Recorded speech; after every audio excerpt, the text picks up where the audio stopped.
Welcome to another edition of the Sportsport. And we are back. We got the full crew in the house.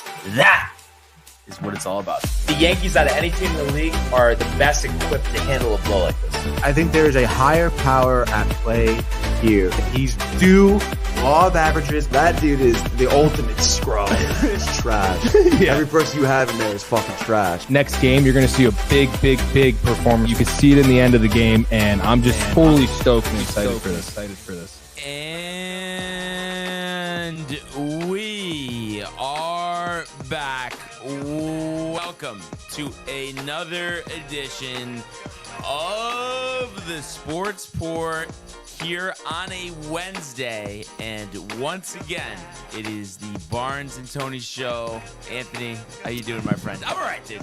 I'm all right, dude, is right. I mean, obviously, kind of thought we'd be playing some Rangers goal songs here today. Not doing that, dude, but stoked to do the March Madness bracket. We got golf, Valspar, dude. There's a lot to look forward to in the world of sports, as long as your team isn't the New York Rangers. So that's good, dude. And I don't know about you, and I know, it's obviously it's easier for some than others, but it's just like at this point, like I was just telling you, I mean, I think it's just over. You know what I mean? I'm not even gonna get all jacked up at this point. You know what I mean? It's like we've seen it out, but there's just nothing, Tony, would lead me to believe that there's some type of run around the corner. I mean, you can't lose these games the way that they're losing them and then expect, with games in hand other teams have to make the playoffs. It's just not gonna happen. Yeah, no, I mean, you're right, dude. There's nothing. Again, 2 weeks ago, could be the run. This is it. Find it. Lost it. Don't have it. And it's like, yes, the numbers are still crunchable, Yeah, it's like telling you, could you just bowl 5 straight 300 games? Yeah, exactly. Then we'll be in. Yeah, then we'll be in. Sure, dude. It's possible. Yeah. Unlikely. But yeah, dude. That being said, great time. With Alan last night, he was pumped up. First game, hockey game That's ever. Right, dude. So yeah, he was jacked up. Wants to go to more.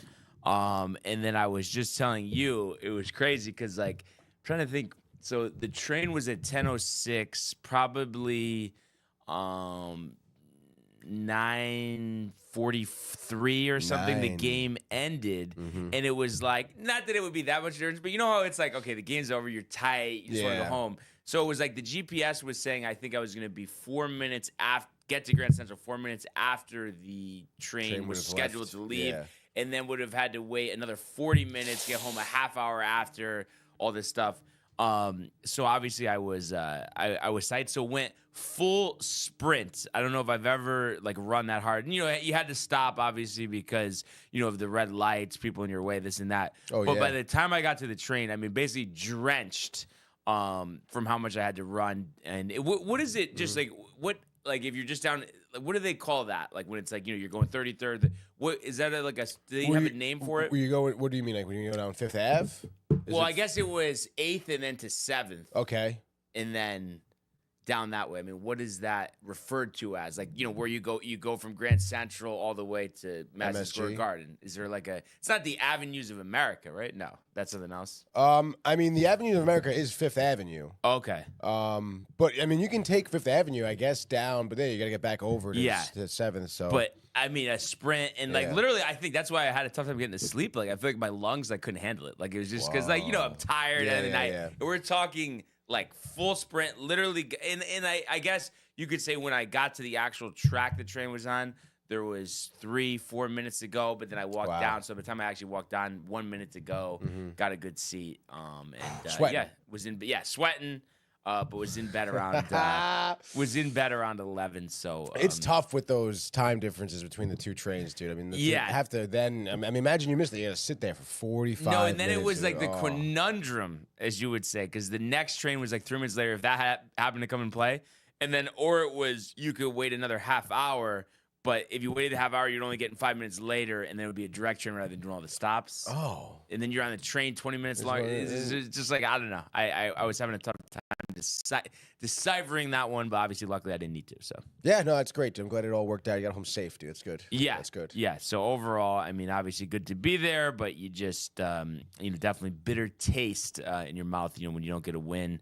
Something Matthew Ryan with the Devils this year is familiar about, right? Yeah, dude. He tried calling in, but maybe we don't have today. time. I don't think so. But he said, "Let's go Devils." Ha ha. Rangers are losers. Ha ha ha ha ha ha. Hey, goodbye. Ha. Rangers suck, dude. But you know what, Matthew? Honestly, like you're fair weather over there, dude. All right, you've been out there all season long, basically not even really you haven't talking been pushing anything, the shopping dude. carts No. the whole time. No, Come on, absolutely don't want to hear it. Whatever. And then we did have the 2 college basketball games, the first 4 of the NCAA tournament. Yeah, there we go. One exciting and one an absolute blowout. But Alabama State, with less than a second remaining, hitting a layup to take out St. Francis, PA, 70-68. So the 16 seed advances there. And then we saw UNC with a absolute dominant performance, outscoring San Diego State by 24 in the first half. RJ Davis, had a huge game for UNC, 26 points, en route to a 95-68 victory. So they will play the Rebels, not to be confused with the Running Rebels. In the I believe it's the South region. We'll see that when we do our bracket. But I think there was definitely some feeling of justification there for UNC because, a lot of people questioned their value in the tournament. And, of course, they're playing a Mountain West school in San Diego State. But like I said, they were just in the national championship game a couple of years ago. So you would think, they couldn't be taken that lightly. But I think, a dominant performance like this, and then especially if they're able to pull the upset over the 6-seeded Rebels, then that would really be, your ultimate justification. And what really got UNC there, too, the 3-ball, 14-24. RJ Davis, who, like I said, had the 26 points, was 6 of 6 through 3-point range. So stepping up big. And then Jalean Withers with a double-double, 10 points, 10 rebounds. And then you also had Seth Trimble contribute with 16 points off the bench. So UNC picking up 23rd victory of the season. Instead, we'll see them in the first round against Ole Miss. But like we're talking about, time to do the bracket. Obviously, let's go, baby. Tomorrow being the first day of the tournament. And I'm guessing all signed in, ready to go, Tony, or no? All signed in, ready to go, dude. Here we are. Let's go. I mean, we want to take on the left side first. Yeah, go to the we'll south, dude. Hammer the left. I mean, you could just get assume. some music going, dude. Yeah. Obviously, we're not taking any 16s, so you could slide. Wow. Auburn. Okay. Tigers, Tony, in there. Oh, what the hell? I thought this was ready. I guess not. Wow. What the hell? You know what? Are you not signed in? No, I am signed in. Create bracket.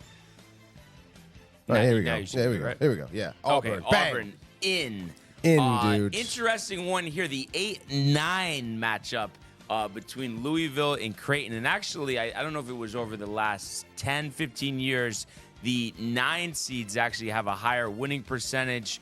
Creighton had a good year. I mean, both teams had a good year. Louisville with 27 wins, Creighton with 24. There was questions about the ACC, but Louisville losing, in the final to Duke, 73-62, and then Creighton getting blown out by St. John's, 82-66. Seems like we could go either way, with this one, but I don't know. Maybe just history, is on the side of the 9s recently. The 9, dude. And they looked pretty good against UConn. Obviously, needed everything they had to beat DePaul, but maybe a little more tougher competition. So we go with the Blue Jays here. I mean, what do you think? Yeah, I don't know. I feel like, we've seen Creighton play before, Yeah. so I mean they Solid. look good, dude. Yeah. So I would say go Duke's Creighton. a juggernaut. I mean, that's what Louisville lost, and so is St. John's. So I think it's going to be close, but yeah, I'd say let's go with the Blue Jays here. Let's go, dude. Next matchup, this one I love. UC San Diego, the 12 seed, and historically a lot of 12s over 5s. Not recently when I saw those numbers. I think I was watching some show on ESPN2, like ESPN Bet or whatnot, but there haven't been as many recently. But if every year there is a double-digit seed that's going to at least make it to the round of 32, if not the Sweet 16 or further. So I say let's go with UC San Diego pulling the upset over Michigan. Had an outstanding year I think they get the job done here. Yeah, let's do it. F Michigan. Bang. Interesting one, a little local feel. I know, Tony, a little sour taste in his mouth with Connecticut. But we do have Yale as the 13th seed. We've seen them win as a higher digit seed in the NCAA tournament before. I think this was either their third straight year, at least in the Ivy League final. They've done a good job in terms of consistency over there. Little different competition in the Ivy League versus the SEC, which had 14 teams. So I know I'm barking up the right street for you here, Tony, but just feels like as much as it would be crazy, you would think Texas A&M blows them out. It's actually pretty interesting because I don't know, man. Mike was on Friday convincing me at the that Yale's gonna bar, pull it? Yale underdogs, and even I think Riley has them even winning the entire tournament. Well, which is crazy. Crazy, yeah. And I think Michael is calling in right now, dude. Wow. Like Michael probably to no. Hold on, let me put him through to the Bluetooth here. Let's lower the music down. Let's unmute our boy. Oh, well, he actually commented. That's why. Oh, he did comment. Did Michael? You're live on the Sportsport. Just saw dude. the comment. Sorry, Michael. Hello. Do not blow it. Don't pick Texas A&M. Yale's upsetting. I guarantee it. Don't worry. I'll take your word here. Do not fucking blow it. I did like 5 brackets. I did have them in a bracket or 2. But listen, I'm just saying. I watched them live, dude. They're a full-blown team. They've got a freaking NBA player. They've got an NBA guy that's going to the league, the Greek kid, and they're a good team, well coached. I'm telling you, big upset. It's one of those things. Oh yeah, so this is I see the guy right here, John Polakidis. Okay. Yes, he's a fucking baller. Yeah, the senior guard, 6'6". He can score. He can score anywhere, anyhow, anytime. He's ridiculous, Barnes. You'd love his game. Quiet assassin. Klay Thompson-esque. I'm looking forward to watching that game tomorrow, 7:25 on TBS. And this is go. one of those things, too. You're not going to hear anything from me, but if Texas A&M blows them out, Tony is going to give you the third degree. Hammer the horseshoe. You can see it, right, Michael? Yeah, definitely. It'll be like once he's had a couple of JMOs and things like that. Oh, you said, where's the Greek guy? Where's the Greek guy, huh? Pro. The eyes like popping. Yeah. I am the silent assassin. Oh, shit. That's a good one. Oh, shit. I heard you say Texas A&M. I got reading the comments. I got to call in. All right. Yeah, thank you, Michael. Appreciate it, dude. All right, have a good show, boys. Thank you. So for the next one, I'm curious if you have any opposition here, Tony. But I like going with UNC here. I like the way they looked against San Diego State. And every year, I think we could look at it. But I know at least, if not every year, most years, a first 4 team has won a game. And that would be my pick there with UNC. I know Josh B would be cheesing somewhere. I'm down with that. Earn it. So yeah, let's go Tar Heels there. Absolutely. Next up, Iowa State, Lipscomb. Limpscomb? Lipscomb? It's probably Limpscomb. I don't know. Limpscomb? It seems like Limpscomb for some reason. I don't know. Just a feel. But yeah, I would say go with Iowa the Cyclones State, here. Yeah, come on. Let's not get too cute here. Marquette versus New Mexico, 7 versus a 10 here. So for this one, Marquette did lose some games late down the stretch of the Big East, but I still feel like a lot more battle-tested than the New Mexico Lobos, so I like Marquette there. Yeah, let's do Marquette for sure, dude. Then we got Michigan State against Bryant, 2 versus 5. This is how you win a bracket, taking Bryant, but it's an 18-point spread, I think, so too crazy. I would say, go with Izzo. Wow, dude. All right, cool. We'll do that. Let's go to the other side now. We're going over to the East, dude. We got Duke, the 1 seed, versus still yet to be determined 16 seed. Either is that Mount St. Mary's or America? What is that? What would be the game tonight? Yeah, the game tonight. Which is standby. Mount St. Mary's versus American. Yeah. Either way, Duke, who knows? We might have them cutting down the nets, so we know they're winning this game. Yeah, dude. It's obviously Duke. Mississippi State versus Baylor, 8 versus the 9, dude. Historically, the 9 wins, says Brian. By the way, not to interrupt there, but I looked this up. At least one at-large first four team has won a game in the 64-team field in 12 of the 13 tournaments in which the preliminary round has existed. That's what I was saying with like UNC winning. Yeah. Good pick there. Mississippi State versus Baylor, dude. Yeah, so this one, I say the power, Tony, of the nines. Go Baylor. Let's go Baylor. Oregon against Liberty. I don't know much about Liberty, dude. Liberty is where, what's his name?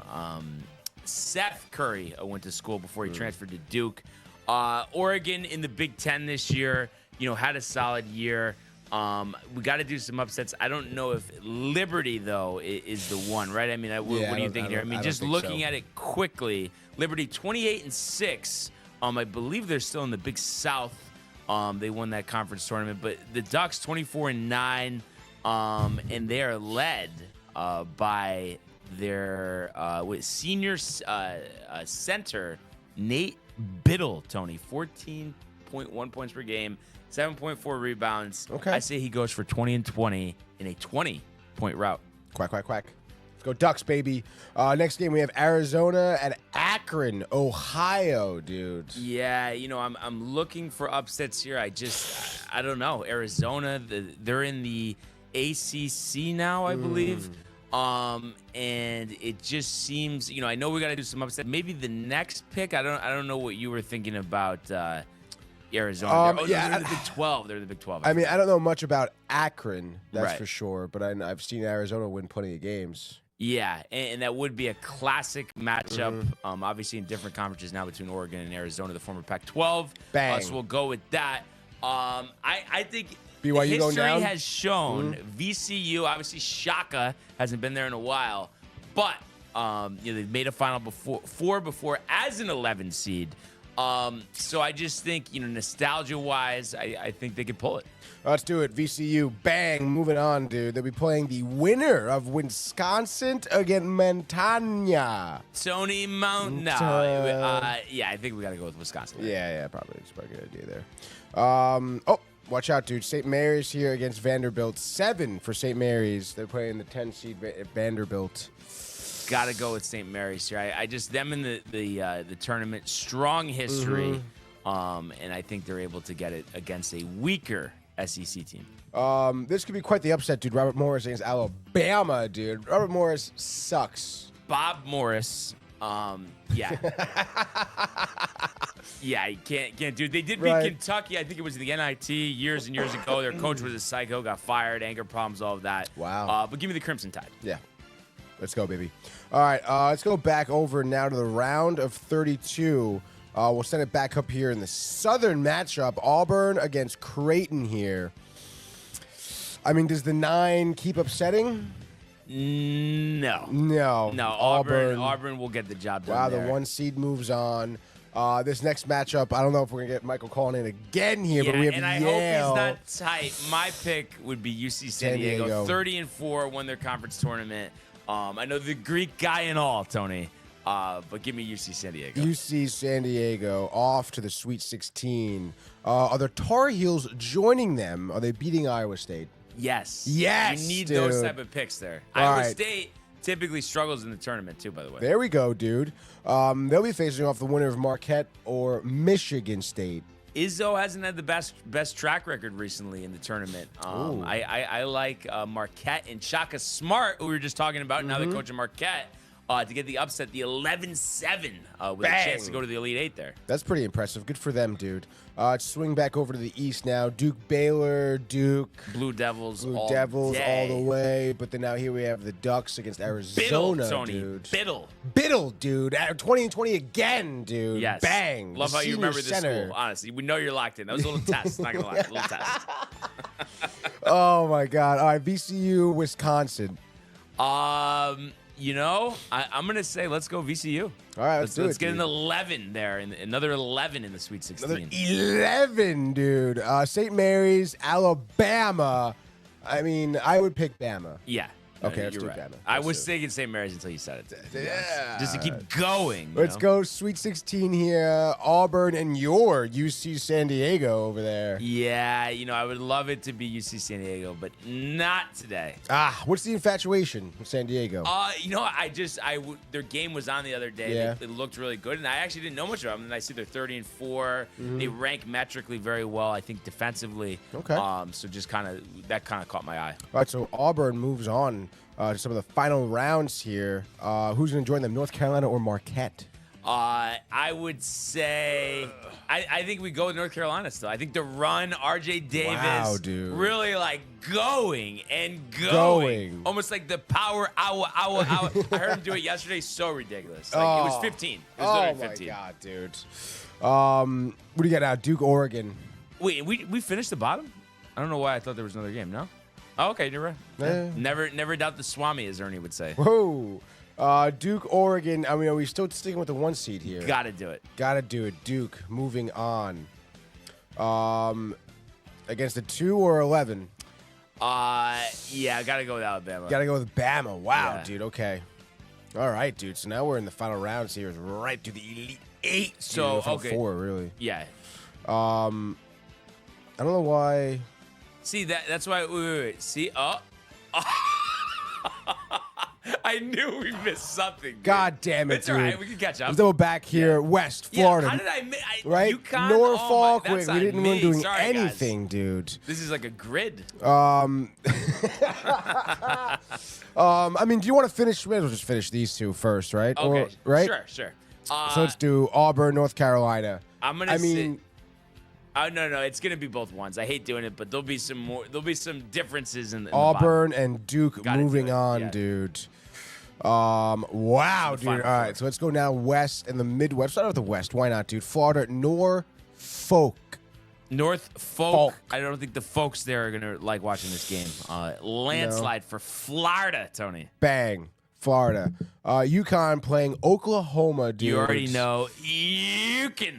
Okay, let's go UConn. Memphis, Colorado. Colorado State with the upset. Another 12 over a 5. There we go, dude. How about we got Maryland playing Grand Canyon, dude. Grand Canyon, 13 seed. Canyon with the upset. The 13 over the 4. I don't know much about Drake, but they're the 11th seed playing the 6th. They're Missouri, another dude. popular upset. We're going a lot of high seeds. I said the bottom's getting crazy. Yes, holy shit. Drake with the upset. Drake, dude. All right, next up, you have Texas Tech against UNC Wilmington. Texas Tech easily there. Easily. Texas Tech, dude. Double T's. Next up, 7 seed versus the 10. Kansas against Arkansas. John dude. Calipari versus Bill Self. We're going to go with Calipari here. Really turned the season around after Arkansas. After a tough start. And then the Johnnies, Tony. Omaha. No Peyton Manning. I mean, Pollock said it. F Omaha, right? Yeah. Let's go down to the Midwest, dude. Houston versus SIUE, dude. Houston. We have a problem. Gonzaga versus Georgia. 8 versus the 9. Gonzaga. Ooh, okay. Mark Few. Clemson facing off against McNeese. Yes. We are going to go with the Clemson Tigers here over McNeese, who used to be McNeese State back in the day. Wow. Pardon me, dude. McNeese. Next matchup out of the Midwest, we have the 4-seed Purdue versus High Point University. The Boilermakers? Yeah, Boilermakers. I was thinking about it, but don't. No, don't even. Not even worth it, dude. Here we have a 6-seed Illinois facing off a yet-to-be-determined either Texas or whatever XAV is. Xavier. Oh, I guess that makes sense. And Texas, one of the 14 teams in the SEC that are in. I think Xavier will beat them, but regardless of that, Let's go with the 11. Let's go with the 11. The 11 seed. Oh, sorry, the 11. Oh, wait, so regardless of who wins that game, they're beating Illinois. I could feel it, Tony. Wow, dude. That is quite the pick, dude. Next up, they'll be facing off against the winner of Kentucky, Troy, dude. Give me Kentucky. UK. Next up, you have UCLA versus Utah. Yeah, no Utah for this one. I'm going to say UCLA there, and then Tennessee over Wofford. Come on. Whatever the fuck Wofford is, dude. Yeah. Let's move on now back to the West. UConn versus Florida. So both interesting here. I said it's going to get crazy. So UConn over Florida. March is the time to to be a Husky. Oh, my goodness, dude. Michael Buckta, dude. Colorado State or the Grand Canyon? Yeah, no Canyon. Let's go with Colorado State here. All right, Colorado State. Bang. Moving on, dude. And then when you have Drake or Texas Tech. Drake pulling it, Tony. It's getting crazy. Where is Drake? Maryland? I know they're in the Missouri Valley Conference. Missouri Valley. Oh, wow. Interesting, dude. St. John's or Arkansas? Have to go with the Johnnies. The Johnnies. Patino, Richard. Johnnies. Moving on, dude. Who's moving on between Houston, Gonzaga? Gonzaga pulling dude. it. So the 1 seed going down in the second round. Wow, dude. Clemson versus Purdue. 5 versus the 4. Give me the Tigers. Wow. Watch out, dude. Trevor Lawrence, dude. And then you have Iowa, by the way, for Drake. Iowa, really? Yeah. Okay, that's good, I guess. And then I guess here you have the 11 seed, which I think you said Xavier would win, right? Yes. Against Kentucky. We'll go with Kentucky. John Go with Calipari's not there, so they're not getting upset as early as they typically The would. blue, dude. Speaking of the blue, you have UCLA or Tennessee. Two classic universities, but give me Tennessee here. Wow. Give me the Vols. Okay, there we go. All right, now we're getting out of the nitty-gritty here. The Sweet 16 of the West. UConn versus Colorado State, Brian. Yukin. Oh, good boy. draw there with Colorado State. Obviously, Florida would be, a big victory, but Oh, yeah, for sure. Drake or St. John's. Johnny's. Wow, dude, setting up a historic matchup over yep. there, dude. Gonzaga or Clemson? Gonzaga. Mark Few. Gonzaga moving pedigree. on. Tigers getting killed. Kentucky versus Tennessee. Tennessee. Wow, dude. All right, there we go. And then here we go to the final rounds here. UConn or St. John's. I hope Michael Buck is not watching. This is actually trying to win the bracket, so I'm going to go with the Johnnies. They won twice already. Wow. All right, dude. St. John's moving on, dude. Gonzaga or Tennessee? Gonzaga against all odds, Tony. Wow. In the Final Four. In the Final Four. Now we have quite the Final Four matchup. On one side, we have Auburn versus St. John's. On the other is Duke Gonzaga. I'm sure this is going to be one of the most popular championship game matchups. We're going to go with St. John's versus Duke. Wow, dude. St. John's beating Auburn. Duke beating Gonzaga. Red versus blue. 1 versus the 2, dude. And this is tough. Come on. You go with, it seems like Duke's the better team, but then Richard, the run. I mean, I kind of need your help here, Tony. I'm kind of torn on this one.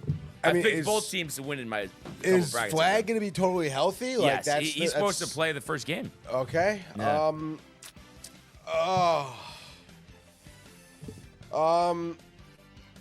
What's the deal with Duke's coach? Shire. I mean, he's done a good job. Longtime assistant under Coach K. Played, but Richard the run. Is it the Richard run? I think it might be, That would dude. be insane. Doing it for Luke Carnesecca, who passed away this year. I think it was 99 or 100 years old, something like that. The longtime St. John's coach. But I think it's the Richard run. Yeah, let's do it. Let's go is. New York, baby. And then how many total points? We're gonna say 161. Wow, dude.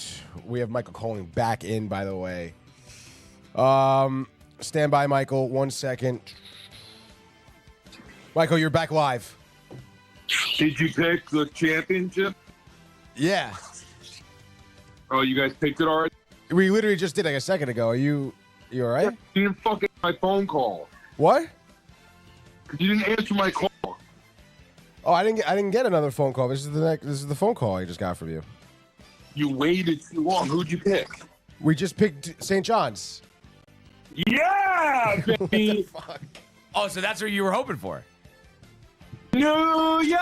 All right, good. Love it, Michael. Love to hear it. No, I'm glad because, dude, like Barnes, you said it. It's the run. It is the run, and it would be classic St. John's versus Duke. I even picked him over Yukin in the Elite Eight. So Michael Bucka, I guess, isn't watching because I think he would have flipped out. Oh yeah, I think so. Dude. Or he had a heart attack while watching. Yeah, exactly. So I think that's a good bracket. Wait, Tony, do you have to sign in to submit it? Yeah, I guess he was asking me. I thought I could have sworn I was signed in. Oh, yep. Bye, Michael. Where are we? Here we go.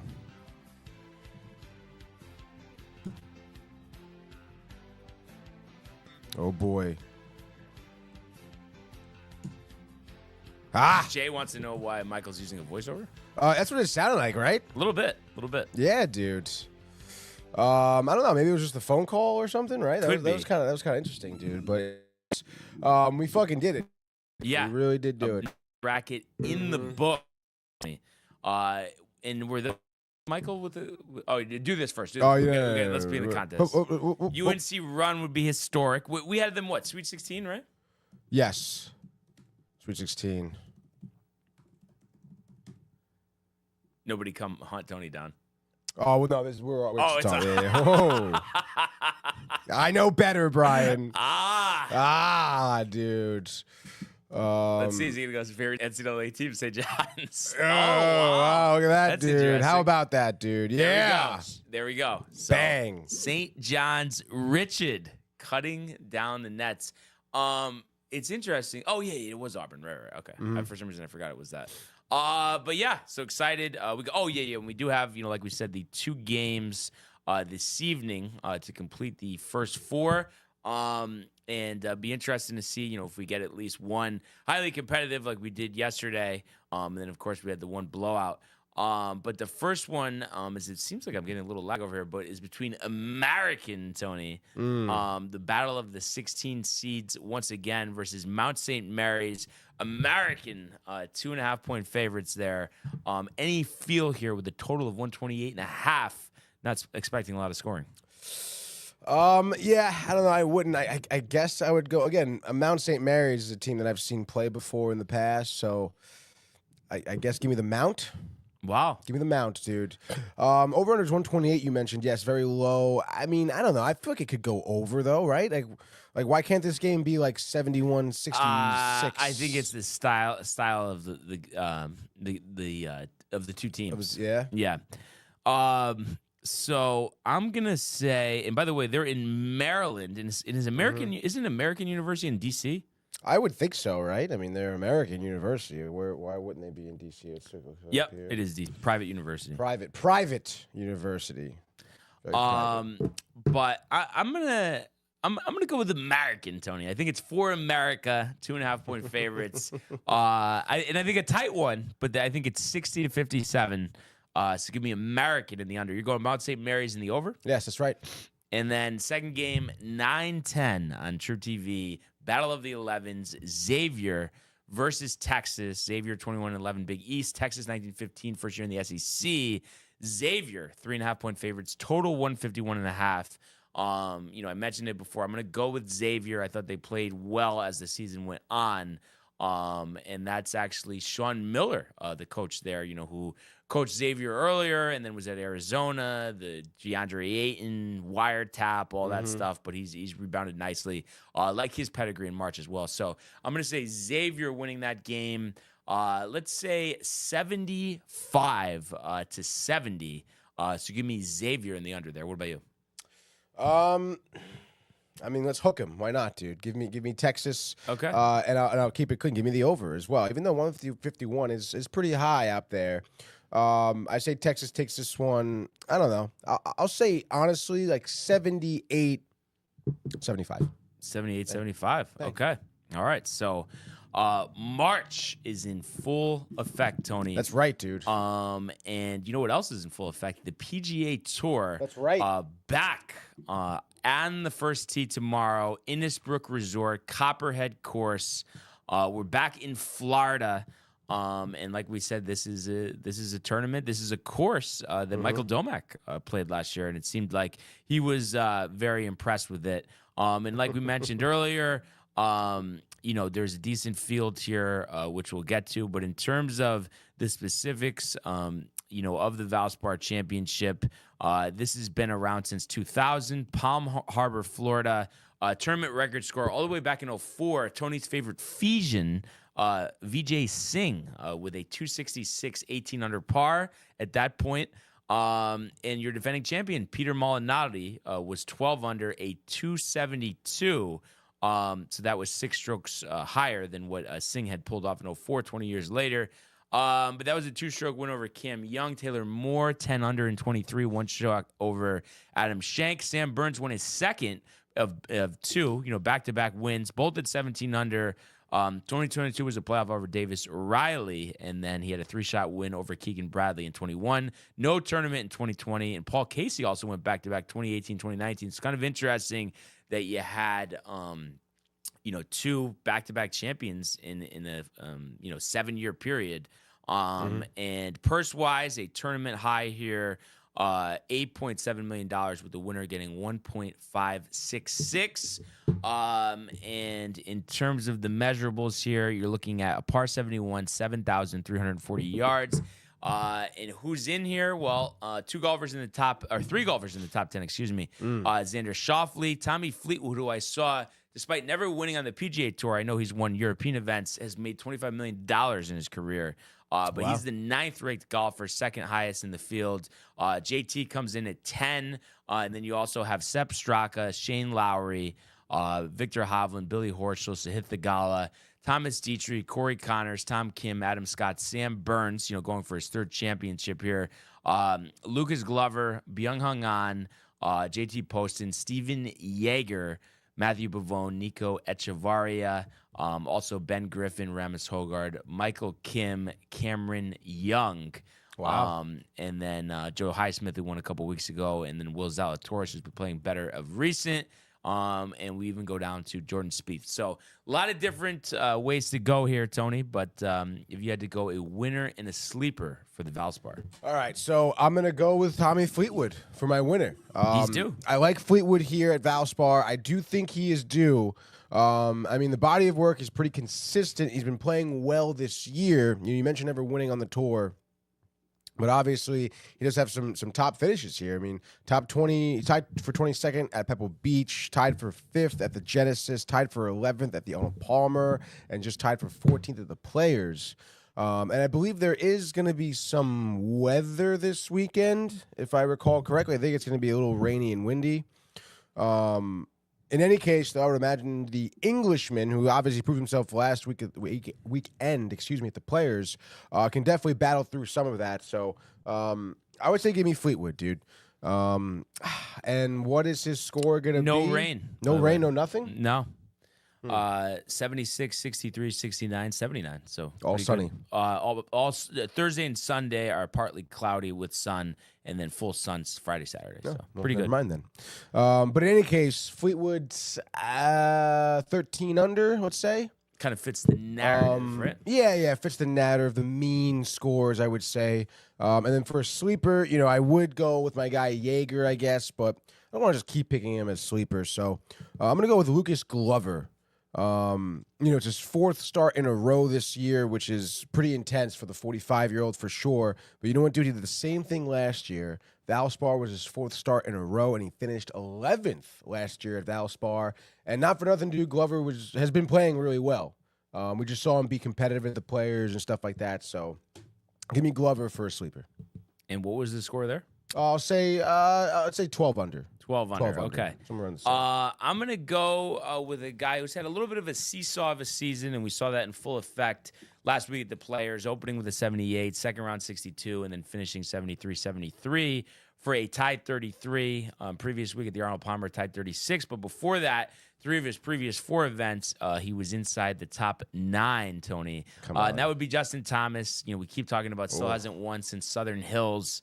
And I think he's due. And I think, virtue of that 62, the confidence has to be there somewhat. I know, he didn't back it up afterwards. But I just feel like this is the week. This is the week that he returns to the podium. 15-time winner on the PGA Tour. So I'm going to say he's going to win at 14 under par. And Valspar is actually a place where he's had, decent success. Go back all the way to 2015.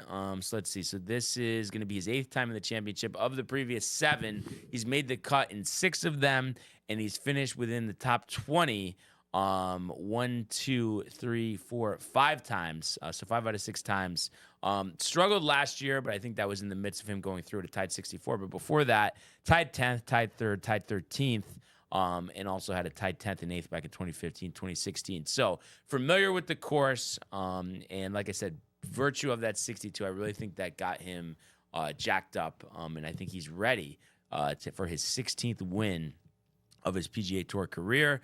And then in terms of a sleeper here, I'm going to go with a guy who was in contention last week, and it feels like it's a matter of time, before we see him, on the podium. And that is going to be the Canadian, Tony, Corey Connors. 2 career PGA Tour wins, 33 years old, a 10-year pro. Last won the Valero back in 23. He's a 2-time champ at the Valero, but hasn't won any other tournament. And I think he's going to he has a good shot anyway to get the job done as a sleeper. And you look at it, last 2 weeks, 6th at the Players, tied for 6th, 3rd at the Arnold Palmer. So he's had some success recently. And he also had a tied for 5th at the Century this year. So kind of one of the underrated golfers in tour. So I'm going to say if he were to win, he's going to win at 10 under par. This course definitely seems to beat the golfers up a little bit. But I think, it's a very nice, picturesque course. And I think we're going to see some great golf, this weekend. So I'm definitely excited for that. We'll get underway. The first group, including former Masters champ, I believe it was in 2013, or no, 2015, maybe 2015. Danny Willett is going to get things going. And he looks like he has 500-1 odds here. So would be kind of crazy, but PGA Tour live coverage starting at 7:30 on ESPN Plus. Before we move over, 2016, there you go, Tony. Before we move over to Golf Channel at 2 o'clock. So we will see how that tournament goes and provide some live updates tomorrow. Hell yeah, dog. But if we could go now to the world of Major League Baseball. It's deep to left. It's 700. Albert Pujols. Yeah, what a play. Stop it. Yep. And Alonso cracks one. The Mets win the ball game. Out of sight. And it works at 100 miles an hour. 14 strikeout. Drilled deep to left field. There it goes. See ya. Right. All right. You know what, Tony? I think let's get it out of the way. Let's steamroll through it. Grid right away. Go. Oh wow, dude! Mega grid right away, dude. It's only one, only one, dude. This is it, dude. You have to be immaculate. It's already up. That's definitely today's. I don't know. For some reason, that looked familiar. What? It always goes to today. Always goes to the first one, right? Yeah, 7:17. This is definitely today's. Are you sure?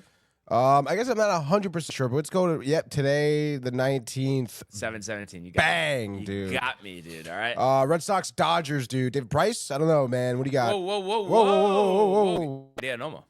De Nomo? Yes. Okay. I feel like did we do that yesterday too? Probably. Right? 1%. That's why we did it. Nope. All right, and then let's see here. And then we have the Orioles and the Red Sox. Seattle and Boston. I feel like there's somebody good for Seattle, Boston. Let's see here. And then Cleveland Dodgers. Oh my God. All right. We got it. Yeah, we can get this. Dodgers, Cleveland, Ahmad Rosario, the former Met great. Dodgers, Cleveland. Yeah.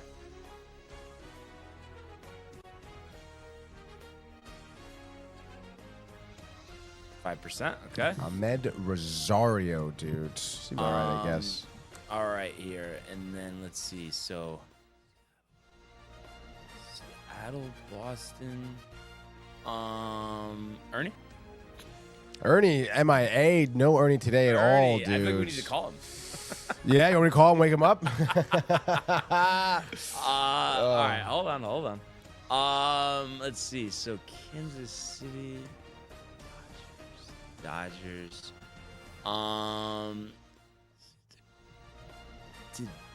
Did Betterment play on Kansas City? I'm not positive. I want to that one. say no. Let's see here. Kenny Lofton? Seattle.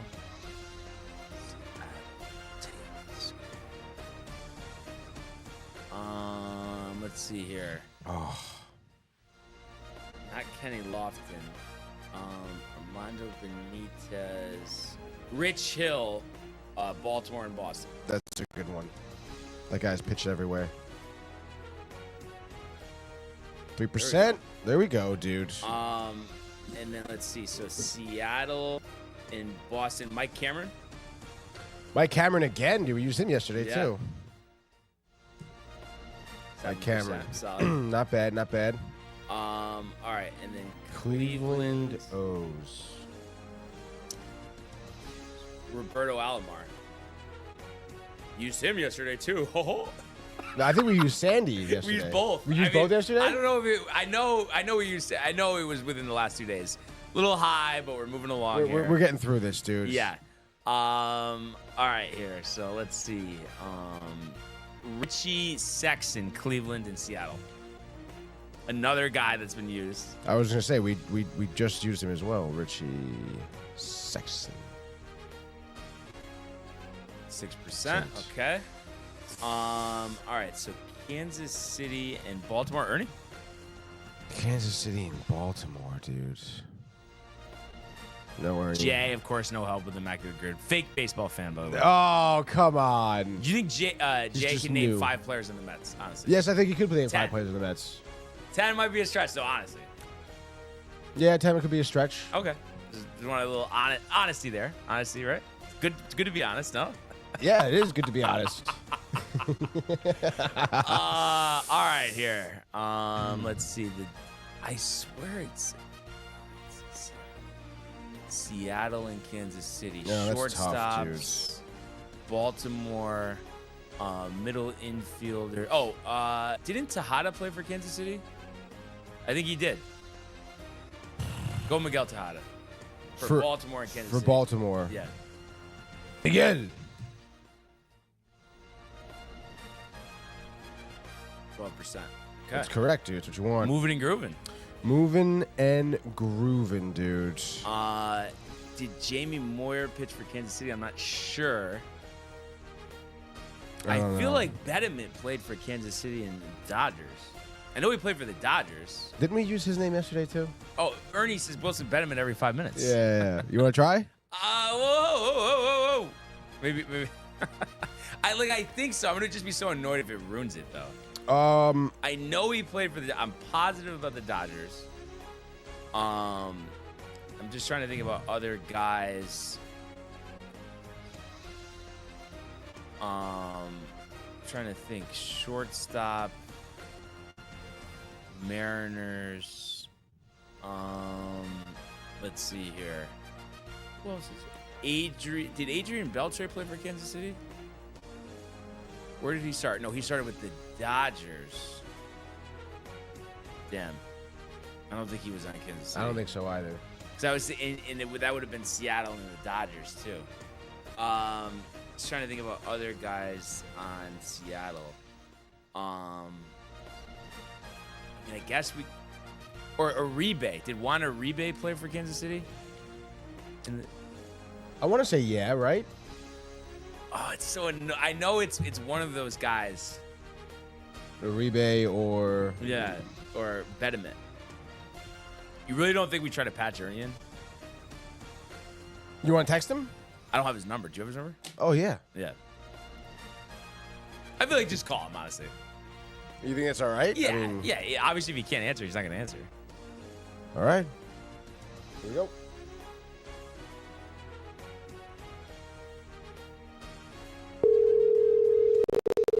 Lifeline.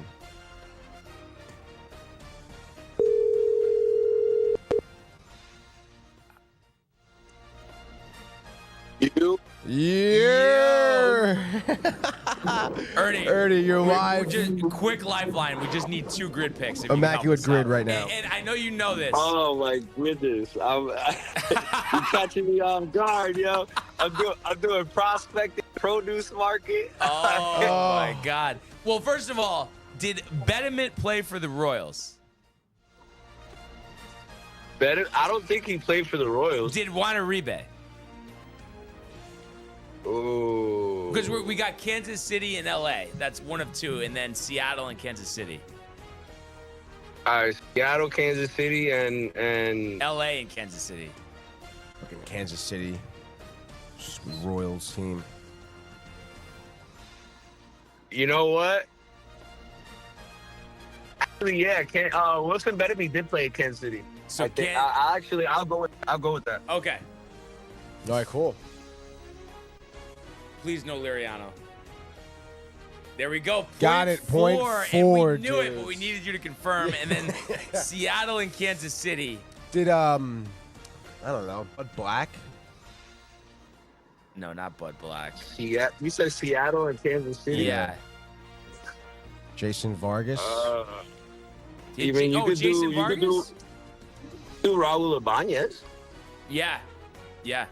There we go. Raul Ibanez. And let's see what we get here. 665. 65. Honestly, and we only needed you for 2. We knew one of them, but just wanted the confirmation. So I think that's a pretty good. The reason why I didn't want to go Uribe is because it was the name that was popping in my head when you said Uribe. When you said Uribe, for some reason, Ibanez popped in my head. Oh, okay. Gotcha. But yeah, no, appreciate the assist, Ernie. No doubt, guys. No doubt. Hell yeah, dude. All right, Ernie, thanks a lot, dude. You have a great day, bud. Have a great day, bud. No doubt, brother. Enjoy. That is the great Ernie, dude. also known as the Swami. And that is the grid. Yeah, that is the grid. But yeah, moving along very briskly here on a Wednesday, That's Tony. right, dude. We already had a Major League Baseball game today. The Dodgers winning 6-3. Shohei Ohtani going deep was 1 for 3 with a home run. Also, Tommy Edman was 1 of 5 with a home run as well. Roki Sasaki making his Major League debut for me and Josh Beach's fantasy team. Very Yamamoto-like. If you remember last year, Yamamoto struggling. 5 walks over 3 innings. I think Yamamoto's numbers were even worse. Only allowed, though, 1 run, struck out 3 over 3, throwing 65 pitches, and they went to the bullpen. Alex Vesia picking up the save. Kirby Yates with the hold. And the Dodgers sweep the Tokyo series. On the other side of things, for the Cubs, Justin Steele got the start, struggled. 4 innings, 5 hits, 5 runs, 1 walk, 5 strikeouts. And, offensively for the Cubs, 3 runs on 8 hits. John Birdie, the former Yankee, was 3 for 4 in this game. And then we also saw Ian Happ with a hit, Kyle Tucker with an RBI double. And then you had Shaw go 1 for 5, Dansby Swanson 1 for 3. I know I was expecting a split of the 6s, but I know you had this circled. Dodgers with the sweep without Freeman or Betts. All right, kind of like crazy. League in trouble. Should we shut down the league, right? Whoa, shut it down, whoa. right? 60-game season this year? Or you're not really that, honestly? Because I know I get a little crazy, but are you really that concerned about the Dodgers? Like, nobody can take them out? Or not? Like, you think they're going to be good, but you think they're going to be beatable? I mean, like, there's a chance. I mean, not yeah, to say of course. That's more than likely. Yes. But. No, there is a chance. I mean, every team, is beatable, I mean... Yeah. Listen, I don't know. I mean, I think maybe you had you thought the Cubs would have better offense kind of going. Yeah. I think right away, but also we've seen it last year. This international, the series during spring training. I don't think it's necessarily indicative of how these teams really play out their seasons. I mean, it's still early on. You can tell pitchers are not necessarily ready to go. Like obviously, like the go the distance as if it was starting a regular season game. So yeah, I think the Dodgers are a beatable team like any other one, but they're going to be hard. That they are the team to beat. So yeah, exactly. But I look forward to the challenge. Me too. The Yankees will be back in L.A. this year. Obviously, I was at the Dodger-Yankees series in New York this past season. And speaking, of the Yankees, they had a 4-4 draw with the Boston Red Sox yesterday. Max Fried pitched well, 4 1/3, 2 hits, no runs or walks, 3 strikeouts. And then offensively, Aaron Judge just missing a home run, had to settle for a double. He was 1 for 3. Cody Bellinger was 1 for 2 with 2 runs scored. Anthony Volpe, 2 for 3 with a steal of third base, which you love to see. And then other than that, you had actually prospect Eric Reiselman, the 23-year-old right-hander, pitched very well, striking out the side for the Yankees in the 9th inning. So turning some heads that struggled in his earlier spring appearances. So you'll have to see that. Also, I think it was Jack Curry was on the broadcast. Michael Kay actually making the call with John Flaherty. I'm surprised there wasn't any animosity. I remember last year with the awkward tension in the booth. Dude. Who knows if that was scripted or not? I can see Michael Kay doing that maybe. Yeah, me too. Anyway, they did say it's most likely that the Yankees will technically go with 3 catchers. Ben Rice going to get the majority of reps against right-handers at DH, and then they will go with J.C. Escara, who was an Uber driver last year, Tony. That's crazy. And would be making his major league debut at 29 years old. That's a great story. It seems like Dom Smith isn't a lock to make the roster despite his strong performance this year. So maybe they look to trade him. But those were, some of the names that they had mentioned, and that, there wasn't really many roster spots available. Also assuming, that Oswald Peraza will be on the opening day roster as well. So opening day a week from tomorrow. Imminent. It's like we're already at Billy's, Tony. Honestly. Oh, my God, dude. Billy's is sick. Yeah. Never had a bad time I'm so there. pumped, dude. My gosh. By the way, Ernie texted me, says, let's go Heels. Wow. So he's riled. So there we go, dude. He's riled. Yeah. And then, I was talking to, Mike and Mark as they're going to go with us. Secure the tickets. Right field foul pole, section 133. Let's go. Bring your fucking glove. Well, I know you don't bring your glove, but so just figured glove. The standing room too crazy. Opening day, want a seat. That's sick. So right dude. behind Judge, gonna be awesome. That's crazy, dude. I could chirp Judge. Yeah, you're not gonna. Yeah, come on. That'd be kind of crazy. But 1 week from tomorrow. So can't wait for that. And then I would imagine, I haven't looked yet, but I believe the Yankees would be back in action today. Yes, 105. This is actually an MLB Network game. Yankees-Phillies. Battle of 2 former Met greats, Marcus Stroman versus Tawan Walker. Yikes. And I wanted to see, too, do we have the lineups out yet? It actually, is this the lineup out? Actually, I feel like this isn't. 1, 2, 3, 4, 5, 6. Yeah, no, I don't think the lineups are out, which is odd because this is 105 game. That is kind of odd. Oh, but I guess we always look a little later and it's on. I mean, I'll check ESPN. I guess it's not even 10 o'clock yet, huh? Yeah. Yeah. Just double check this. Or no lineups out yet, which is surprising. So spring moves along here. Be interested to see how Stroman looks. I'm sure they'll have him go a little deeper in the game and just how important he has become, after being an afterthought when the spring started. And they're hoping to get some good, April starts like they did from him last year. But we'll have to see. What's the deal with the Mets? Back in action? Back in action today. Houston, they'll be playing the late game, 6:10, 6:05, whatever. Lineup obviously not out. Neither is a probable pitcher, TBD. Interesting. I was trying to scour Twitter just now for any more information, but we got nothing. But we do have Blanco, who'll be pitching for the Astros here, who is 1-1 with a 9 ERA this spring training. How many strikeouts does he have? 9 Ks over his 3 starts. So, obviously, the Astros, I think in terms of the Mets playing them this spring training, I think we've lost twice to them already. Wow. So, in any case, you want to see some offense. Really, the offense is what you want to see, dude, because the past couple games, it's been like 3-1, 4-0, Right. You got to figure out how to get those, get some hits in, dude. What do you think about also Josh B? What'd he say? Yo, Rangers suck, he says. What up, fam?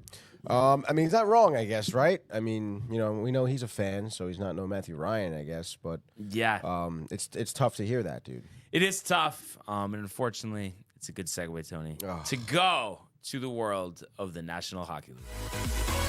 Speed, here he comes! McDavid shoots! Top shelf! He scores! Captain with the overtime winner! That's the middle quick! That's a world-class hit right here. Tomsky stepping, rink wide! Made the full split save! Are you kidding me? Turn, side of the net, between the legs, and they score! Filthy! David Pastrnak, the silver trophy to the Golden Knights! All right, right, so the goal songless streak continues. Oh, my God, Rangers dude. falling to Calgary last night. Me and Alan in attendance. Got off to a hot start. Panarin, only a minute 13 in the game with his 30th goal of the year. Vakanainen and Will Cooley, who was added to the assist late on that one. They made a special announcement. So you thought, oh, okay, this is a good start. And that's all we got the rest of the game. And I really honestly would say the only person I think that, I guess you could say Panarin played a good game because he scored. That played a good game was Igor. There were several Igor chants. He was making stops left and right, 33 of 35 in net. But the absolute pathetic nature, Tony, and I don't usually keep track of this stuff this much, but you never see. This is actually the lowest amount of shots and goals I've ever seen. And I honestly don't remember ever watching a hockey game where a team through 2 periods had a single-digit shots on goal. It was pathetic. You had people booing in the crowd, booing the team off the ice, complaining about, the stuff we talk about all the time, not clean passes, not getting set up. And then it's all like, okay, when it's like too late at the end, when there's an empty net, sure, they're getting more shots. Kreider had a shot. Like, it was like a great look, but he literally shot it. You couldn't shoot it right more in the middle. The goalie just had to just put his glove down. Yeah. So I just feel like there was no creativity on offense. And no sustained possession. You let Calgary get all the shots, and thank God Igor had a good game. If he didn't, you probably would have lost 7-1, honestly. Yeah, dude. You said it. Easily could have been a 5-1, 7-1 game. Yeah. You're lucky it was just 2-1, and you were clamoring to tie it up, to be honest.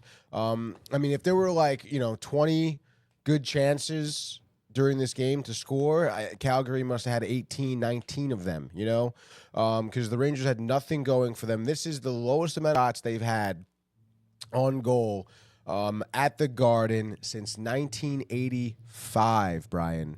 That's crazy. I knew it was historically low. It's crazy, dude. So, and to have it for this team against a Calgary team that's coming in on the back-to-back, just got whomped by Toronto, lost, has only won, 3 of their last 10 games or something like that?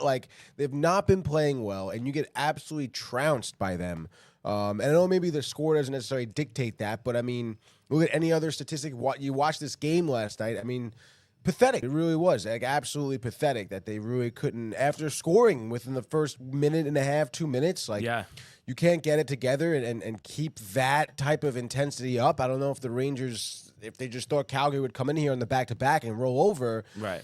Lest they forget that Calgary is playing for a wild card spot out of the West, And they played like it. Rangers did not play like they were playing for a wild card. They played like they were losers, dude. That's what they played like.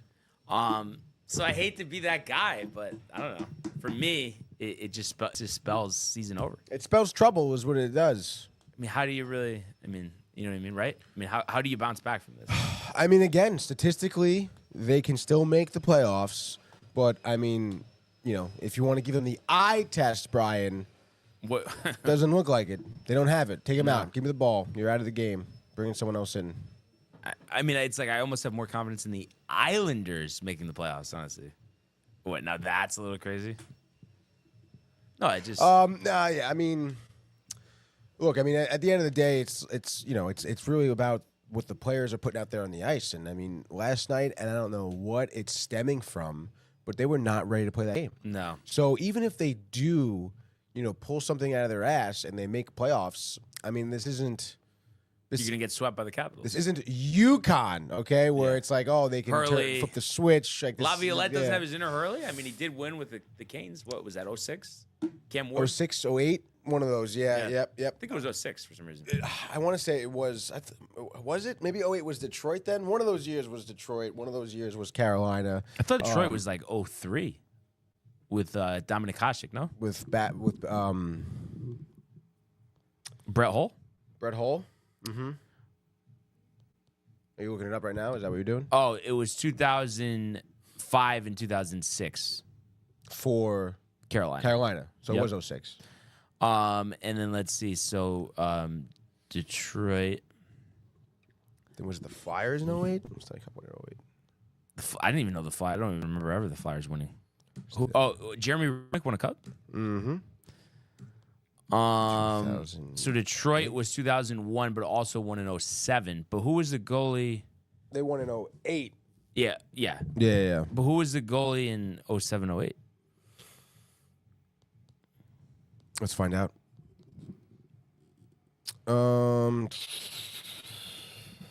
Goalie. It was Hasek. So it was Hasek. Okay. Oh, so then who the hell was the goalie in 01?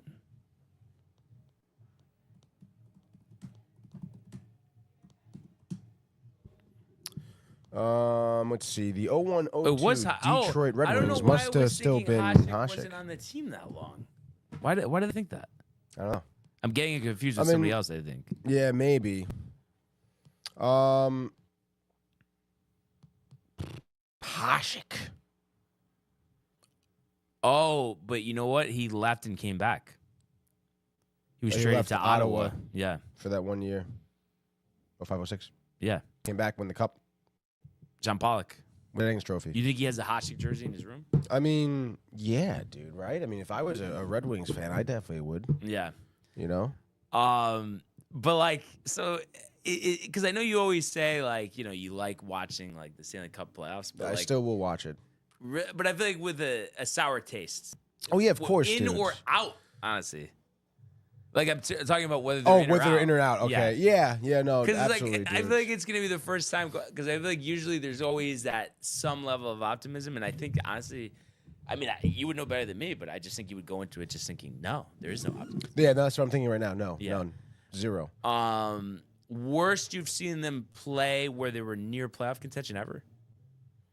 Yeah. Yeah, I would say hands down. Especially when you think of the year they're coming off of from last season, too. Yeah. The worst.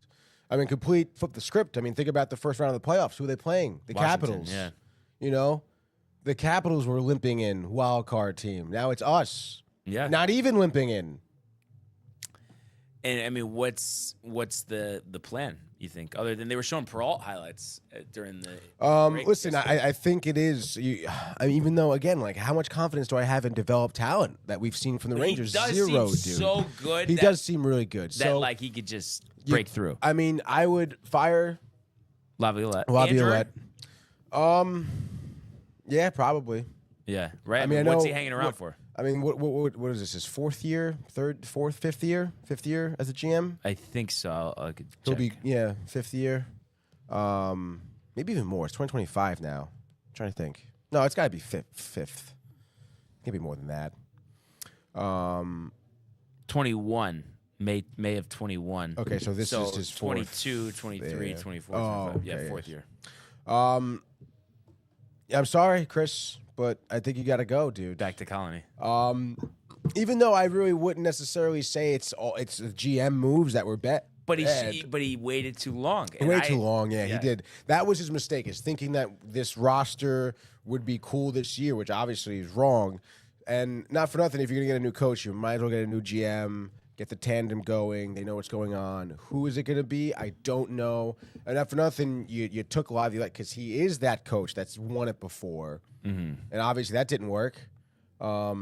So, I mean, it's tough. I mean, you look at teams like, Montreal, who is kind of turning their season around. I mean, that's Marty St. Louis, first-time coach. Yeah. Took a little while. Yeah, it did take a little while, his naturally. Third year, second full. Yeah. But, I mean, they picked him off, like, his kid's Little League team. Right. It's not like he was anywhere coaching in the minors or coaching or assistant coach somewhere. And it was also, yes, a Canadians team that did have a lot of draft capital and has a lot of young guys they've been developing, but that's him. That's because of him that they're developing well, So I don't know. I mean, obviously you got to go through the resumes and people who will obviously want to coach the Rangers, but you got to think about significant personnel changes on your roster as well, dude. I mean, I think it is worth it to maybe get a younger coach in here who can develop more of your youthful talent, the Berards, the Peralts. So no Sullivan. I mean, it depends. I mean, is he going to be available? Feels like it, but maybe not. But I don't know. It's been I a while mean, since they won Crosby now. really likes Sullivan. Yeah. So, I mean, I would imagine the Pittsburgh organization would do everything they can to keep Crosby happy. So, I mean, we'll see what happens, I guess. If he's available, it's definitely worth, I would say, entertaining. But we'll see. I mean, obviously, we're not there yet. So, It's not over yet. It's not over yet, But which it's is over. and it feels like it. It feels Yeah. like it. And then the only 2 games tonight. Just quickly last night. Mentioned the Canadiens. They won. They won 6-3 in a big to move game into that wild card spot against a good team. 5 in the third to beat the Senators, so that was impressive. The Isles 4 unanswered in the third to beat the Penguins. So 31, 28, and 8 on the year. The Caps, like we expected, all over the Red Wings. How about Tom Wilson, his first career 30-goal season? That was kind of surprising. And Dubois and Strome also had goals for the Capitals, 45, 15, and 8. Blues 4-1 over the Predators. Carew with 2 goals. The Stars, a tight one, coming back from 3-2 after 2 with the Ducks. Granlund, the game winner in overtime. Carlson with 2 goals for Anaheim. The Kraken 6-2 over Chicago. The disaster season. Does Bedard want out? You would think so. The Oilers all over Utah 7-1. Zach Hyman with 2 goals and an assist there. Nugent Hopkins a goal and 2 assists. And Ekholm with a goal and 2 assists. And then the Canucks, that was a surprise, 6-2 over the Jets. Brock Bozer, Tony. Bowser. Haven't said his name in a while. Besser, even better. Had 2 goals, and maybe a big reason, why they won this game. I mean, Hellebuck just probably had his worst game of the year, 16-21 in that 5 goals. You just don't see that. Not the great. shutout, dude. Still 47-18 though, so not too much to complain about. I'm just thinking about this. Wouldn't they have the President's Trophy? Would they right now? Let's see. So Washington They're the has best record? 98 points. Oh, they're tied. So that's going to actually come down to the wire. Oh, it's freaking go, dude. That's cool. Yeah. Good for them. And then, like I said, 2 games tonight. So enough to do a Wednesday edition, Tony, of the Frozen Frenzy. A hop, skip, and a jump around the NHL league here. And, of course, the Frenzy sponsored by, of course, the Hirsch Law Firm, people. Let's get going. A little 2-pack for you. Real quick, in and out. Toronto facing off against the Avalanche. 2 great teams here, actually. One out of the East, one out of the West. A potential cup matchup. Who knows? Colorado minus 125. Your over-under is 5.5. A lot of scoring power here. Obviously, Vegas thinks the Tenders will prevail. Last time out, Avalanche wins 7-4 early March. What do you got? I think another high-scoring game. This will be a national game on TNT. I think an overtime game. I think 5-4. Avalanche getting the job done. McKinnon, the game winner, already over 100 points this year. Nasty So give me the Avalanche and the over. Yeah, actually funny. I had a very similar idea in my head. Overtime winner, Colorado. I was going to give it to Cale Makar, though. Another great year. That guy, killer year. One of the best 2-way players I think I've ever seen, honestly, in my life, dude. Second game, we're going later on. I like how they spaced it out for us, though. 9:30 p.m. Another, obviously... TNT game, yes, the TNT Hank venue in here. studio. Hank certainly in studio. Minnesota, the Wild. He'll be watching one of his former teammates, Max Zuccarello, here take on the Seattle Kraken. Kraken coming here plus 140. We know their deal, and we know Minnesota did get off the schneid recently, just beating LA 3-1. Here, though, we have the over/under is 5.5. This is the rubber match. Regular season series tied at 1 here. Third and final is at Minnesota for the final. Yeah, I mean, Kraken on the back-to-back. I don't love the way Minnesota plays at home. Better team on the road. But I think they're going to win. I like this Wild team. I think they're far better than the Kraken. You mentioned Zuccarello and Boldy. And I think they'll get it done. I'm going to say give me the Wild winning this game. Let's call it 4-2. Boldy with 2 goals and an assist. So that's going to be Minnesota, and that's the over 4-2. Yes, it is. Yeah. I like that. Minnesota and the over as well. Give me Zuccarello. Hattie Boom Batty. Why not, dude? Points to his buddy Hank back at the studio. Says, what's up? Seattle sucks. Minnesota wins this one. I'll say 5-2. So Minnesota and the over. And just like that, that is your Wednesday edition Frozen Frenzy. And a hop, skip, and a jump just like that. And then 2 things on the way out. Football notes. Former Kansas City Chief Mecole Hardman, 1-year deal with the Pack. And speaking of the Pack, a former Packer quarterback Vikings saying they're not interested in Aaron Rodgers. Going to go with J.J. McCarthy, sign a lesser veteran. I think that's a great move. They have a good locker room over there, great coach, and Kevin O'Connell. Cam Hayward also made some comments that he's tired of Rodgers kind of yanking their chain. I know he didn't say that, but that's what he meant, just in terms of that they've been waiting for long. It's like either you want to be in Pittsburgh or not. So it seems like it's going to be either the Giants or the Steelers if Rodgers wants to keep playing. Also could retire, but I would think he ends up going to Pittsburgh, but that's just my guess. We'll see. But it just seems like he's not ready to call it a career just yet. Yeah, it does seem that way, I guess. You think you should call it a career? Probably.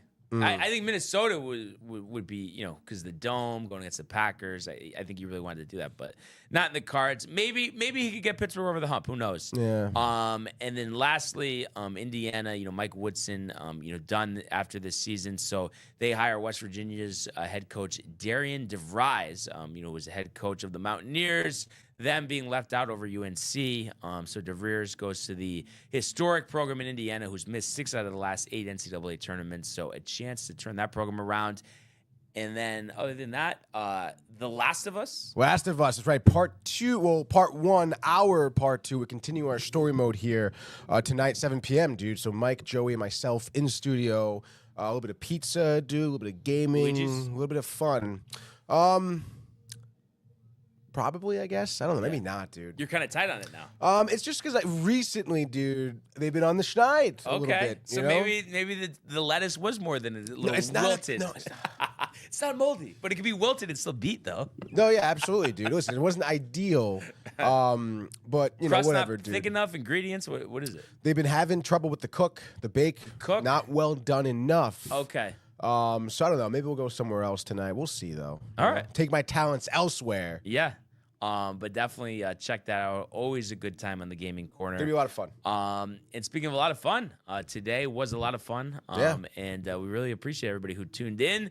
Continues to comment, like, and subscribe. All of the archives on the YouTube page, Tony, Michael, Renee, and Jane Costa, the merch at DowntimeTV.com. Want everybody to enjoy the day, enjoy the games, enjoy Gaming Corner, and we will see you.